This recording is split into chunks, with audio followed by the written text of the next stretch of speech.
اللي انا عاوز اقوله لك هيطمنك.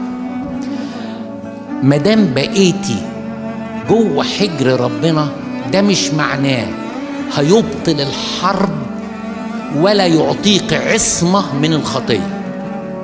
مش هيبطل الحرب ولن يعطيك عصمة من الخطية، بس الجميل ان بقيتي تقعي جوه حجر ربنا مش بره ربنا.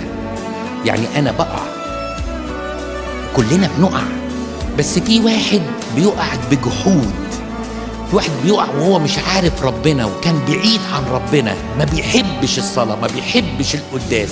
لا، انت في حالة فتور لكن جربت الحياة مع ربنا. فعاوزك ما تيأسيش، لان الآية بتقول ان الصديق، وكلمة صديق تساوي كلمة قديس. القديس يقع ويقوم في اليوم ايه؟ 7 مرات.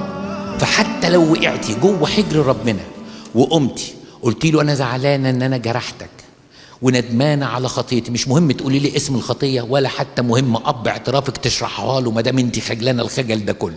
قولي له وقعت خطية من خطايا الفكر في كذا، او خطايا في كذا في كذا. قولي اي حاجة بس قوليها، يعني بس ايه عشان ما تبقاش خبيتيها. لكن لو هو ما فهمش خلاص، ربنا فاهم وشايف. بس انا مش عايز اكلمك على الخجل انك تقوليها لابونا، انا عايز اكلمك عن الثقة ان واحنا جوه ربنا ممكن نقع، بس بنقع واحنا ماسكين جلابيته، فبنزك عليها ونقوم تاني بسرعة، غير حياتك اللي قبل كده. فانت دلوقتي عندك سجس، انا كنت بعيد عن ربنا واتعاقبت فرجعت له، وبعدين رجعت للخطية تانية، العقوبة الجاية امتى؟ لا، ربنا مش كده ابدا. دي صورة مشوهة عن الله، لأن الله لا يشاء موت الخاطئ مثل ما يرجع ويحيا. وإذا كان ربنا من حين لآخر بيقرصنا على خطية، ده قدام 500 بيفوتهم. ده لو ربنا حاسبنا على خطية بعقوبات خفيفة، مش هقول عقوبات متوسطة ولا شديدة، ما حدش فينا هيتنفس. فربنا طيب قوي قوي. اوعي تيأسي وخلي عندك رجاء في المسيح.